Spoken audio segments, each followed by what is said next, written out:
Guys, for today's video, I'll be sharing sa inyo itong recent na experience ko with Bilis. I have been reviewing Bilis. However, yung mga review ko is limited lang sa Bilis credit kasi I haven't been approved for Bilis cash loan. For today, pag-usapan natin yung journey ko with this Bilis credit, itong in-email sa akin na update, so on and so forth, and paano ako nagkaroon ng Bilis cash loan. Ayan. Yan yung pag-usapan natin for today's video. So, samahan nyo ako. Pag-usapan natin yan. Sit back and let's discuss. Coming right up.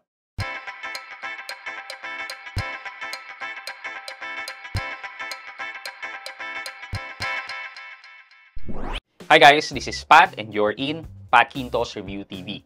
So, if you're new to my channel, I do reviews about personal finance na meron akong experience or meron na akong knowledge na ginawa ko na yun ng videos and playlists na makita nyo dito sa taas.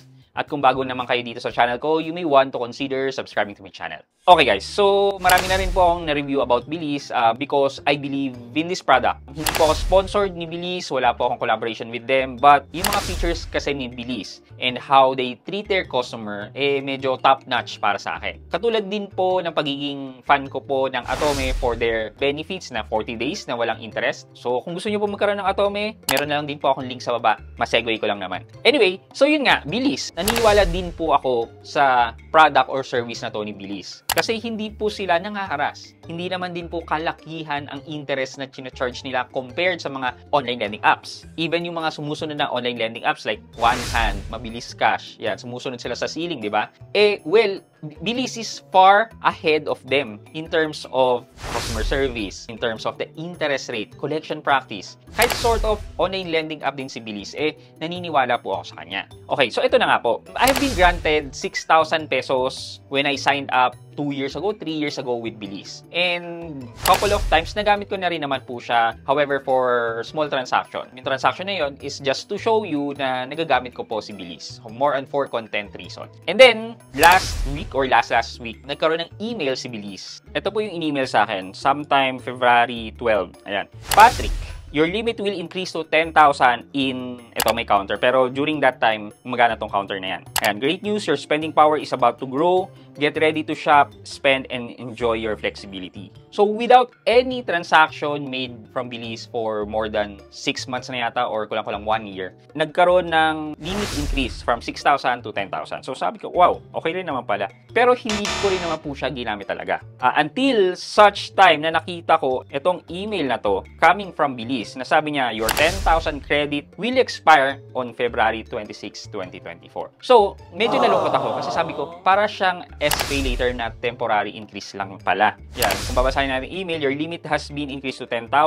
Hurry, Patrick, this offer will expire on February 26. Yan, so basically, wala. So sabi ko, hindi ko naman kailangan, ba't ako gagamit? Hindi, hayaan ko na lang mag-expire. Until may nakita akong notification sa within the app, pero hindi ko kasi siya na-capture. Sabi niya, for the increase to be permanent, kailangan ko daw gamitin before the expiry date. So, sige, sabi ko, wala naman mawawala. So, ang ginawa ko is, sinubukan ko muna yung Bilis sa Maya Business. Tiningnan ko kung magagamit ko yung QR, pero wala, ayaw gumana. And then, naalala ko na merchant pala ako ng Own Bank. Ginamit ko naman yung QR ni Own Bank para makapag-withdraw ng 1,000 pesos. So, basically, up to 2,000 pesos, kung gagamitin mo yung limit mo, wala namang interest. So, wala namang problema dahil wala namang ma-charge na interest. However, yung paggamit ko kasi ng QR ni Own Bank is may commission si Own Bank doon. So, sort of nabawasan ng around 5 pesos or 6 pesos yung 1,000 pesos ko. And then, hinintay ko na pumasok sa aking Own Bank account. Tapos, naghintay ako ng mga ilang araw bago ko binalik from my Own Bank pabalik kay Bilis. Ito nga, nung binayaran ko, ayan, hi Patrick, we received your payment 1,000 pesos credited to this account. And then, same day, nag-email na si Bilis. Sabi niya, hi Patrick, congratulations, your Bilis installment plan is now fully settled. In addition, you have been granted a cash limit. Sabi ko,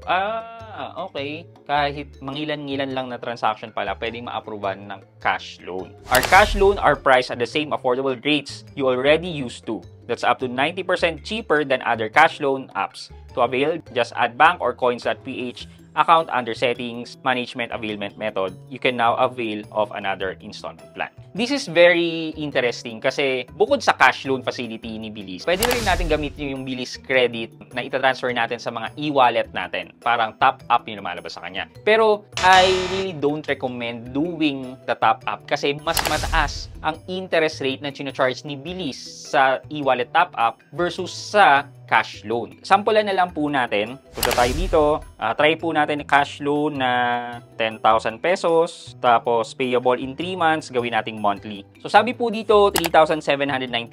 3,799 times 3 months. Bali, 11,397. I-minus po natin yung 10,000 dyan. 1,397 yung interest. I-divide po natin yan sa 10,000 para makita natin yung percentage. So, lumalabas na 13.97% in 3 months. Divide po natin yan sa 3 months. Then, ang monthly interest rate po ng cash loan is 4.65 or 66%. I-multiply po natin yan sa 12 para makita natin yung APR. Ayan, lumalabas na 55.88% lang po ang APR ng cash loan. Balik naman po tayo sa e-wallet top-up. So, e-wallet, let's say GCash, let's say 10,000 pesos, 10,000, 3 months, and then monthly. Ito po, ang monthly po natin ay 4,092. Dito pa lang po, nakita po natin na mas mataas. 4,092 times 3, it would give us 12,276 minus 10,000. 2,276 divided by 10,000.